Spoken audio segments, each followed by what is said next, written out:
सबसे पहले आप अपने बारे में जो है बताइए, ताकि क्योंकि एक ये वीडियो बनने जा रही है ना। जी हाँ जी, मेरा नाम सोनू कुमार हुआ। मैं गवर्नमेंट पॉलिटेक्निक मुजफ्फरपुर से 16 से 19 बैच का पास आउट हूँ। अच्छा। तो इलेक्ट्रॉनिक्स ब्रांच से। तो मैंने 19 में फिर BCCLE का एग्जाम दिया था, लेकिन मेरा नहीं निकला था। उसके बाद मैं डिप्लोमा अप्रेंटिसशिप ट्रेनिंग करने चला गया BRBCL नवीनगर औरंगाबाद में। उसके बाद फिर मैंने पढ़ाई की वहीं अप्रेंटिसशिप के दौरान ही। तो वहीं वीडियो आया था, बेस्ट टेक्निकल एकेडमी के सर थे विकास कुमार सर। उनसे मैं पढ़ा हुआ था डिप्लोमा में। इलेक्ट्रिकल के टीचर थे, तो इंस्ट्रूमेंटेशन पढ़ाते थे, तो मैं पढ़ा हुआ था। तो उन्होंने ही बताया, इंग्लिश क्विज मास्टर जब लास्ट 10 डेज बचा हुआ था, तब उन्होंने ही बताया था इंग्लिश क्विज मास्टर के बारे में। तो वही उसका वीडियो लेक्चर फॉलो किया। उसके बाद प्रीवियस ईयर का क्वेश्चन देखा, तो लगभग बिल्कुल ठीक था। तो उसी से कलेक्टिव नाउन हुआ, सोनरेंट हुआ, ये सब से लगभग 10 क्वेश्चन करेक्ट स्पेलिंग ये सब से आया हुआ था। ओके, तो चलिए, तो बहुत आपका हेल्प मिला जब मुझे, BCCLE बहुत आपने हेल्प। एग्जाम दिया, जी, तो आपका जो प्रिपरेशन था वो किस तरीके से किए? मैकेनिक्स का आपने प्रिपरेशन कैसे किया?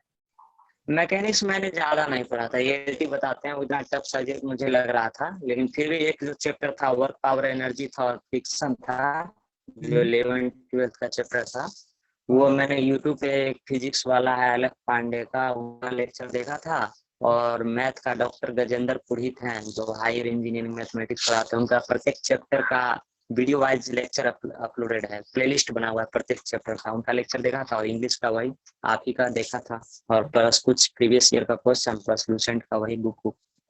अच्छा, और जो टॉपिक मैथमेटिक्स? आपके बताए, मैथमेटिक्स डॉक्टर गजेंद्र पुरोहित है एक, उनका प्लेलिस्ट बना हुआ है यूट्यूब पे प्रत्येक चैप्टर वाइज। उन्हीं को मैंने फॉलो किया हुआ था। वो हायर इंजीनियरिंग मैथमेटिक्स हाँ, पढ़ाते जो हैं। गेट वगैरह का आप लेते हैं लेक्चर ना? हाँ, उसी में rank, matrix, eigen value, eigen vector, ये तो हर साल रिपीट होते रहता है। मैट्रिक्स से बिल्कुल 2-3 बिल्कुल। क्वेश्चन, जैसे rank matrix, eigen value, eigen vector, यही सब तो एकदम शॉर्ट ट्रिक में बताए थे। तो वही उन्हीं का लेक्चर फॉलो किया था। हाँ, तो जैसा कि आपने बताया था कि आपको MIT में एडमिशन हुआ है ना, EE से? हाँ, MIT में नहीं, electronics and communication engineering branch मेरा फर्स्ट चॉइस था, वही मुझे अलॉट हुआ है। मेरा कितना रैंक था? अनरिजर्व कैटेगरी में 164 और EBC कैटेगरी में 47 रैंक था। ओके, तो इस बार जो तैयारी कर रहे हैं, कई सारे लोगों का सवाल रहता है कि सर सिर्फ इंग्लिश पास करने से रैंक मिल जाएगा क्या? तो इस पे आप क्या ऐसा कहना नहीं चाहते है, ऐसा बिल्कुल नहीं है। मेरे कुछ दोस्त थे, उन्होंने 2019 में एग्जाम दिया था, 2019 में उनका 51 मार्क्स था, ठीक है। तब उनका अनरिजर्व कैटेगरी में 91 मार्क्स, 91 रैंक आया था। और मेरा 56 मार्क्स है, मेरा 56 मार्क्स है 2020 में। फिर भी मेरा अनरिजर्व कैटेगरी में आया 164 मार्क्स।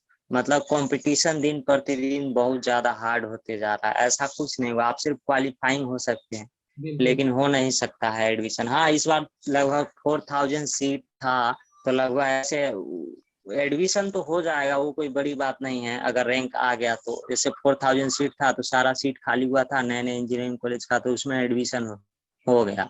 लेकिन कितना कॉलेज का अपना बिल्डिंग ही नहीं है, कुछ भी नहीं है, तो वैसे कॉलेज में एडमिशन लेने से क्या फायदा। जी बिल्कुल। तो अभी आप हाँ, क्या सजेस्ट कंपटीशन करना बहुत। चाहते हैं जो इस बार तैयारी कर रहे हैं हमारे चैनल के थ्रू? उनको आप क्या सजेस्ट करना चाहते हैं? सजेस्ट तो यही करेंगे कि हम इंग्लिश और मैथ दोनों, कितना मैकेनिक्स 10th करके आते हैं बच्चे, चाहे 12th भी करके आते हैं, तो मैकेनिक्स इतना टफ हो जाता है। फिर भी जो 11th-12th का चैप्टर है, जैसे वर्क पावर एनर्जी, फ्रिक्शन और काइनेमेटिक्स, ये सब अच्छे से तैयारी करनी चाहिए। और प्लस मैथमेटिक्स भी और इंग्लिश, सभी सब्जेक्ट का तैयारी करना चाहिए। लगभग 20 से 30 तो भी एडमिशन हो जाएगा ठीक ठाक कॉलेज में। बिल्कुल, इसका उनको मतलब है फॉलो कि करते रहना चाहिए। इसका मतलब है कि आप 20 से 25 क्वेश्चन अगर मैथ और मैकेनिक्स मिलाकर बना देते हैं, तो आपका एक अच्छा मार्क्स आ जाए। हाँ, तो बिल्कुल करेक्ट होना चाहिए। अब जैसे मेरा 56 मार्क्स था, तो मात्र तो 14 ही मेरा क्वेश्चन सही था, 14 चौक 56, ठीक। 14 4 जा 56, तो लगभग आप 10 से 15 क्वेश्चन भी बना देते हैं, तो भी आपका आ जाएगा ठीक ठाक रैंक। तो उसमें भी आपका एडमिशन हो जाएगा, लेकिन डिपेंड करता है आप कैसे बना रहे हैं। पूरा इंग्लिश क्वालिफाइंग होना चाहिए और मैथ मैकेनिक्स मिला के आप 10 से 15 क्वेश्चन बना देते हैं ना, तो भी आपका हो जाएगा एडमिशन। ओके। तो अभी आपका कॉलेज में जो है क्लासेस किस तरीके से चल रही है? ऑनलाइन चल रही है। फिर जैसे मेरा एग्जाम खत्म हुआ था 18 मार्च को, थर्ड सेम का, तो MIT है, तो 19 मार्च से ये ऑफलाइन क्लास का शेड्यूल भेज दिया गया था। कुछ दिन ऑफलाइन क्लास चला, उसके बाद प्रैक्टिकल एग्जाम हुआ, उसके बाद यही लॉकडाउन के कारण ऑनलाइन क्लासेस चल रही है जूम से, या फिर वीडियो पे यूट्यूब पे लाइव क्लासेस होती है, उसका लिंक भेज दिया जाता है सर लोगों के द्वारा। वही है। और कुछ सजेस्ट करेंगे जो इस बार तैयारी कर रहे हैं उन लोगों को? जो इस बार तैयारी कर रहे हैं, अगर वो अपियरिंग है 6 से में, तो जो मैंने गलती किया था उनको वो नहीं करना चाहिए। उनको डेली 1 से 2 घंटे टाइम डेली निकालना चाहिए और डेली प्रिपरेशन करना चाहिए, खासकर इंग्लिश का। अगर इंग्लिश आपका प्रिपरेशन हो जाता है तो आपका गारंटी मैथ में, अगर आपने डिफरेंशिएशन इंटीग्रेशन पढ़ा है, तो लगभग 3-4 क्वेश्चन ऐसे आते हैं जो आपको एक्चुअली बिल्कुल फुल्ली आपका बन जाएगा। 3-4 क्वेश्चन ऐसे होते हैं, तो 3-4 क्वेश्चन में भी आपका किसी न किसी कॉलेज में 5-6 क्वेश्चन भी बन जाता है, तो आपका हो ही जाएगा सिलेक्शन। इसलिए सबसे पहले इंग्लिश पे फोकस करना चाहिए, और मैथमेटिक्स इंटीग्रेशन डिफरेंशिएशन जो भी हमारा 11th फर्स्ट सेमेस्टर डिप्लोमा में पढ़ा है बच्चों ने, उसको रिवाइज करते रहना चाहिए। फर्स्ट सेमेस्टर और सेकंड सेमेस्टर में जो भी पढ़े हैं। हाँ, जो भी पढ़े हैं, डिफरेंशिएशन इंटीग्रेशन, ये सब जो पढ़े हैं वो सब को रिवाइज करेंगे तो गारंटी करना था ना आप लोगों को, जो 16-19 बैच है उन लोगों को। हाँ, थर्ड में पढ़ना था, फर्स्ट सेकंड थर्ड 3 में जो मैथ पढ़े हैं ना, वो 3 ही पढ़ लेंगे ना, रिवाइज कर लेंगे तो 5 क्वेश्चन गारंटी होगा जो मैथ का ऐसा बन जाएगा।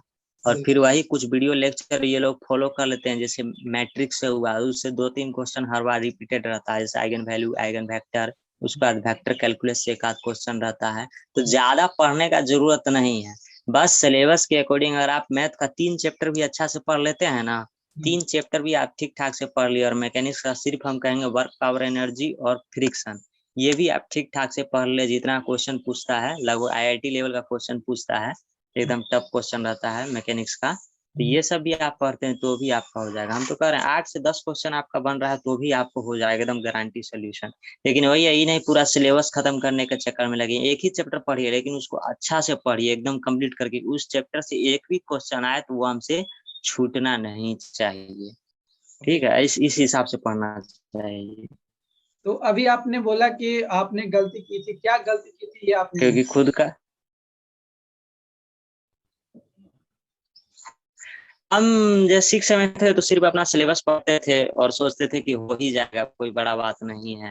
अच्छा। ऐसे ही तैयारी वारी उतना ढंग से करते नहीं थे, तो उसी फिर मेरे को ड्रॉप लेना पड़ा 1 साल। तो वैसे भी ड्रॉप लेना पड़ा तो मैं उधर अप्रेंटिसशिप ट्रेनिंग करने चला गया, तो वो तो मेरा टाइम यूटिलाइज हो गया।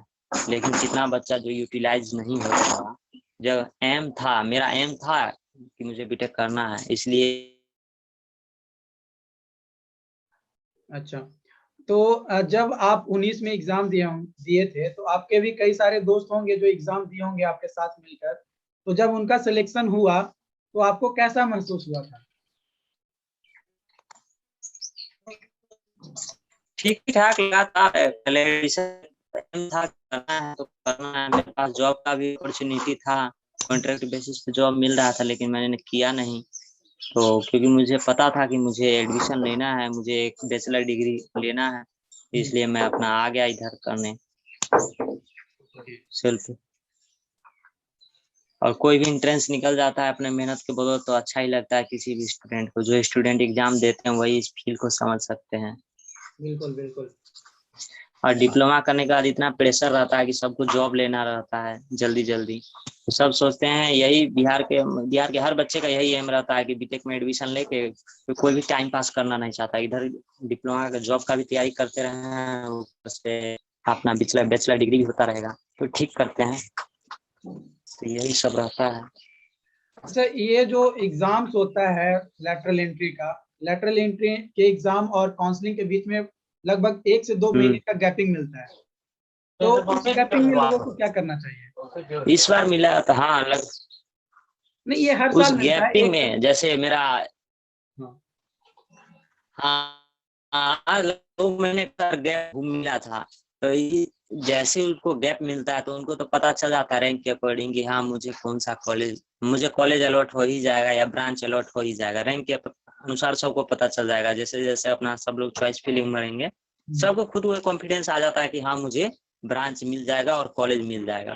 तो उस दौरान जैसे मैंने प्रिपरेशन स्टार्ट कर दिया था मैं, क्योंकि जैसे ही एडमिशन होता है तो मुश्किल से 1 मंथ का टाइम मिलता है। 1 मंथ के बाद आपका 3rd सेम का एग्जाम हो जाता है। उसमें कितने बार सारे बच्चे फेल हो जाते हैं या सब्जेक्ट में क्रॉस लग जाता है। तो जो रिजल्ट आने के बाद 1-2 महीने का जो टाइम मिलता है उसमें तो यही सजेस्ट करना चाहिए। जैसे मैंने मैथमेटिक्स का अपना पेपर कंप्लीट कर लिया था, 3rd सेम मैथमेटिक्स का, तो वही जो अपना सिलेबस के अकॉर्डिंग अपना सिलेबस मंगवा लेना चाहिए सीनियर से। मेरे एक आध गो सीनियर थे जो मेरे बैचमेट ही थे, जो बट अब सीनियर हो गए हैं बीटेक में। तो उन सबसे मैंने सिलेबस मंगवाया और अपना से स्टडी प्लान कर दिया था शुरू। मैथमेटिक्स कंप्लीट कर लिया था, बेसिक इलेक्ट्रॉनिक्स कंप्लीट कर लिया था, एक आध चैप्टर। अधिकतर चैप्टर तो डिप्लोमा का पढ़ा हुआ ही रहता है, लेकिन एक आध सब्जेक्ट होते हैं जो डिफरेंट रहते हैं, तो उनका प्रिपरेशन 1-2 महीने में कर लेना चाहिए, जो कि मैंने कर लिया था। ओके। और इस बार जैसा कि लॉकडाउन सभी को पता है कि 2020 से ही जो है लॉकडाउन लगा हुआ था और बीच में थोड़ा अनलॉकडाउन हुआ और फिर दोबारा लगा दिया गया। तो इस बीच में अभी फॉर्म लाने में जो है बोर्ड की तरफ से देरी हो रही है। तो कई सारे लोग कहते हैं कि सर फॉर्म जब आएगा तब पढ़ाई करना स्टार्ट करेंगे, तो ये कितना हद तक सही है? ये बिल्कुल हद तक गलत है। फॉर्म आता है तुरंत सबका डेट उट मेंशन हो जाता है। फॉर्म आ गया, आपको एक टारगेट मिल गया, इससे एक फॉर्म आया, 1 से 2 महीने के अंदर एग्जाम हो गया, लगभग 1 महीने के अंदर रिजल्ट आ गया। फिर फॉर्म आने के बाद बहुत कम टाइम मिल पाता है, फिर और मेंटल पे प्रेशर बढ़ जाता है कि हाँ अब सेमेस्टर का भी तैयारी करना है, फॉर्म भी आ गया है, BCCLE का भी तैयारी करना है, अब क्या करें, क्या पढ़े क्या नहीं पढ़े। इसलिए खुद से अब सबके पास सिलेबस है, मटेरियल है, वीडियो लेक्चर को फॉलो करते रहना चाहिए अपना।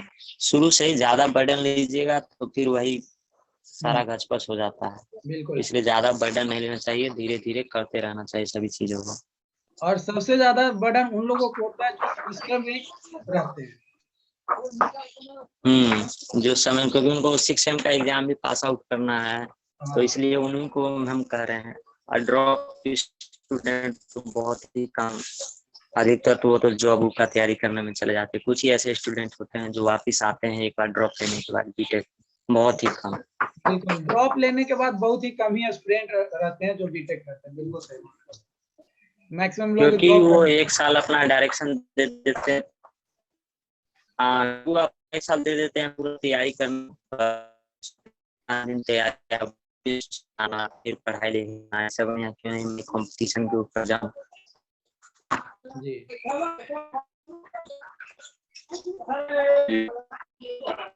और एक कहीं गुना लागना अच्छा है भी गवर्नमेंट जॉब। प्राइवेट जॉब का तो मैं नहीं कह सकता, लेकिन उसमें भी बहुत ही कम डिप्लोमा वाले को प्राइवेट जॉब में अच्छी खासी सैलरी मिलती है, 12 से 15 रहता है। कोई बर्डन भी बहुत ज्यादा।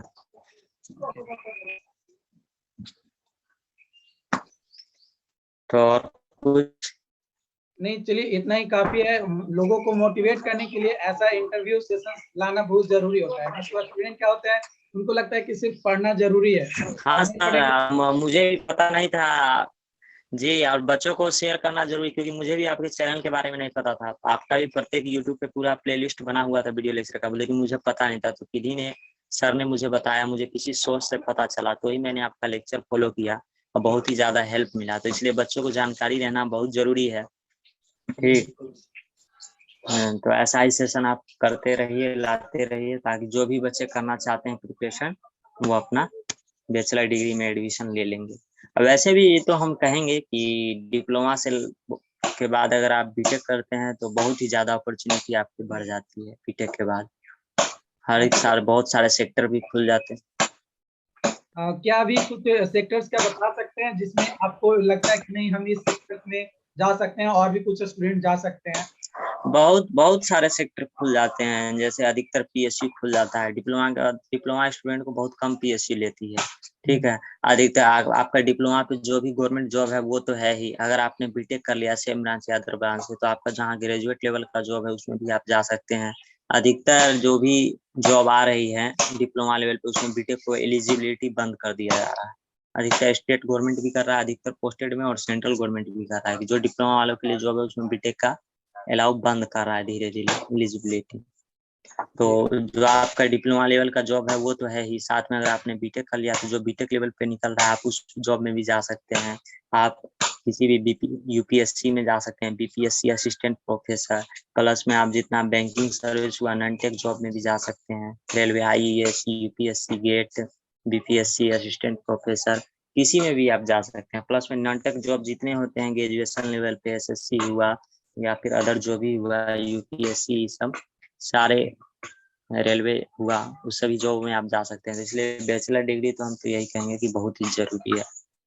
और जो डिप्लोमा और पे एक जॉब निकलता है वो तो जनरली सिविल, मैकेनिकल और इलेक्ट्रिकल वालों के लिए ही आता है गवर्नमेंट। जी, लेकिन अब धीरे धीरे इलेक्ट्रॉनिक्स का भी आने लगा है, जैसे तो अभी उसमें तो आया है आपका पीएसयू में ही आता है ना, डीएमसीसीआईएल। जैसे डीएमआरसी वगैरह में ही आता है। हाँ, डीएमआरसी, एनटीपीसी, इलेक्ट्रॉनिक्स का भी आता है लेकिन बहुत कम सीट बहुत आता कम है, ही लेकिन आता अधिकतर यही मेनली 4 ब्रांच का ही आता है। है। हाँ। हाँ, बहुत कम, मेनली यही 3 से 4 ब्रांच का आता है। और कंप्यूटर तो का तो आता ही इसलिए नहीं है। हम तो यही सजेस्ट करेंगे कि जिन बच्चों ने अभी 10th करके डिप्लोमा में एडमिशन लिया है उनको बैचलर डिग्री में चले जाना चाहिए। जी बिल्कुल। चलिए, आपसे बात करके मुझे बहुत खुशी हुई जी, कि आप जो है हमारे साथ ज्वाइन किए, और लोगों को, जो स्टूडेंट्स हमारे इस साल जो है पार्टिसिपेट कर रहे हैं, उन लोगों को हेल्प मिला। सो थैंक यू आपका।